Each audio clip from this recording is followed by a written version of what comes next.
اسی طریقے سے اب جیسے ہم نماز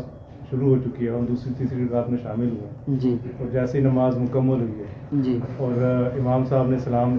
پھیرا ہے، پھر دوسری سائڈ پہ سلام پھیرا ہے، جی کہیں جو ہے نا ایک سائڈ پہ سلام پھیرتے ہیں، دوسری سائڈ پہ وہ کہتے ہیں تو اٹھ کھڑے ہوتے ہیں، اس کا کیا طریقہ ہے؟ اس کا طریقہ یہ ہے کہ جب امام سلام کہہ دے تو اس صورت میں امام وہ نماز سے فارغ ہو چکا ہے. جیسے اس نے کہا نا السلام علیکم ورحمۃ اللہ، السلام علیکم ورحمۃ اللہ، تو اب وہ نماز سے فارغ. تو اس میں افضل تو یہی ہے کہ جب امام دونوں طرف سلام پھیر دے پھر اس وقت آپ کھڑے ہوں. لیکن اگر کوئی شخص جب امام نے ایک طرف سلام پھیرا ہے تب بھی نماز کے اندر انقطاع ہو گیا ہے، اگر کوئی کھڑا ہو جاتا ہے تو کھڑا ہو سکتا ہے. لیکن افضل طریقہ یہی ہے جب امام دونوں طرف سلام پھیر دے پھر اس وقت کھڑے ہوں، اس وقت کھڑے ہو جانا چاہیے. اور اسی طریقے سے اگر کوئی شخص امام کے پیچھے آ کر شامل ہوا، اس کی ایک رکعت رہ گئی ہے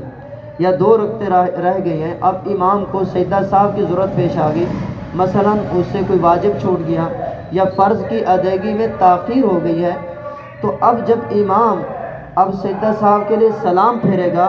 تو وہ آدمی جس کی ایک رکعت رہ چکی ہے، دو رکعت رہ چکی ہیں، وہ امام کے ساتھ سلام نہ پھیرے، سجدہ سہو تو کرے گا لیکن سلام نہیں پھیرے گا، سلام صرف امام پھیرے گا. یہ مقتدی ہاں جو امام کے ساتھ اول ہی سے شریک ہیں تو جس طریقے سے وہ امام سلام پھیرے گا تو یہ بھی سلام پھیریں گے.